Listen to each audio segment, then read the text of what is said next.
you were with the candidates over the weekend. How many times did you see these guys? So we saw 11 candidates over the course of 4 days. Saw all the front runners 4 times. Saw Kamala Harris 5 times. Oh my God! Yeah, and in a ton of different settings. So they're there for the Iowa State Fair, but they're moving around quite a bit. And I think I went with my dad. He Oh wow! He came with me. You met my dad. Yeah, Very Irish. And so it was he was sort of taking in the whole scene in this this way of puzzlement, really. So we're looking forward to your reports that are going to be on glennbeck.com. He's got a lot of behind-the-scenes stories. But you were there when Biden said, hey, poor kids are just as good as white kids.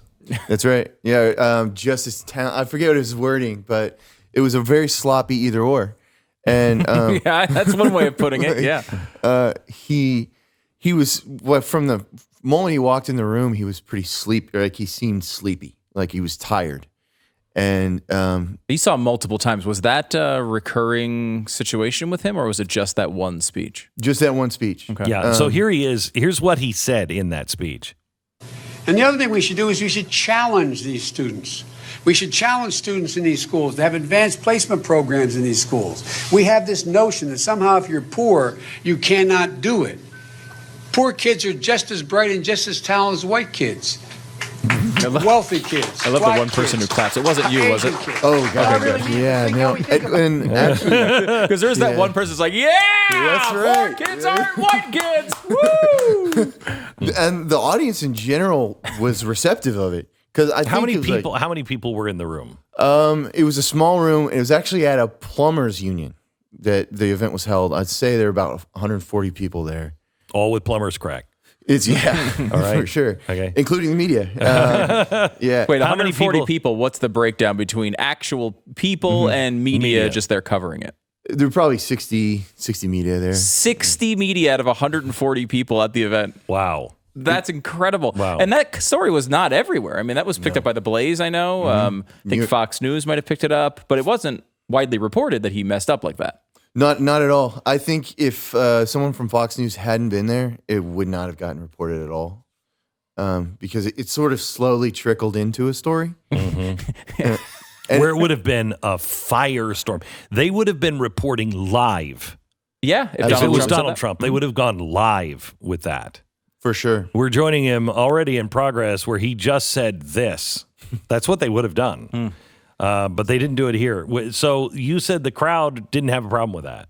No, and he adjusted to it pretty quickly. Yeah. Yes, he realized he did it. He realized he did it. He was very aware of what he just said. What was your, give me, because you got to see 11 candidates. There's 25, 26 in the field now. So almost half the candidates in 4 days, saw many of them multiple times. We get this impression when we're watching, a debate of what these candidates are like. What are they like in the room? Who works the room really well? Kamala Harris. That's the one I walked away with the most. Saw her 5 times, and part because she just like hustles. The Grateful Dead. She hustles. Yeah. He's like the Grateful Dead. I felt like it. All right, this is my 5th time seeing you. Right? After seeing these candidates this many times, you become the Grateful to be dead. Yeah, if you can just, you're begging for it. So she's the most, would you say she just knows how to work a room, or she's the most authentic? Definitely not the most authentic. The opposite almost. Like she knows how to read a room so well. She knows what to say. She also hustles so much, and she needs that job. She has that fire in her eyes. Biden's like, yeah, I'll probably get this. Boy, that's what happened to Clinton. Exactly. Clinton lost. That's interesting. Remember, Clinton in 2008 had the same attitude that she was just going to stroll in. It was her turn, and Obama took it from her. Yeah, that's interesting. So Kamala works the room well. Biden, a little tired occasionally, but also does he seem fully there? Because did you see? He seems like, and I've never felt this way about him until the last maybe year or so, where he seems like he's kind of slipping a bit. He has the gravitas that you expect from a president, and that you don't really see it in many people. It's that suction energy. Yeah. As soon as he walks in the room, everybody moves toward him. Kamala Harris has it even more so. She knows interesting. We were seeing Yang at a winery one time. But you might want to rephrase that. That didn't. Yeah. I saw some Yang. I was at a winery and we were showing Wang. Investigative journalism. Were you just drinking? Is that what was happening? Okay, so you saw Yang. He's at Andrew Yang at a winery. And Kamala Harris had just spoken, and she waited until he started speaking. She was sitting in the front row, and right after he began talking, she got up and walked out of the room, and half of the media went with her, and half of the room went with her. Like, it was a definite She's cold as power ice, play. man. Kamala Harris she's surgical. Yeah, she Definitely. is. Yeah, she'll slit your throat. She does not care. For sure. And you saw that with Biden, right? I mean, you Yes. know, that was on the debate stage. I mean, that's an amazing move, right? Like you're walking out in the middle of the guy's speech. There's a decorum. You don't do that, right? No. Kamala doesn't care. She doesn't, and she stayed outside of the building too. She kept walking around. There's these huge glass windows. And She's doing this to Andrew Yang. Imagine what she's going to do to Biden. Oh my gosh. Oh my gosh. So how was Bernie? Bernie was interesting. The first time I saw Bernie was Yes. at a Mexican disco. A Mexican disco. Yeah, it was this little room with a tiny bar. And we'd been there 2 nights before to see Castro. And when we saw Castro, there was actually a bouncy castle inside. That's such a weird way to elect a leader. It was very strange. Yeah, And yeah. it was like, but I didn't see, Bernie was captivating. People were drawn to him. And he was really the only one I saw who drew protesters.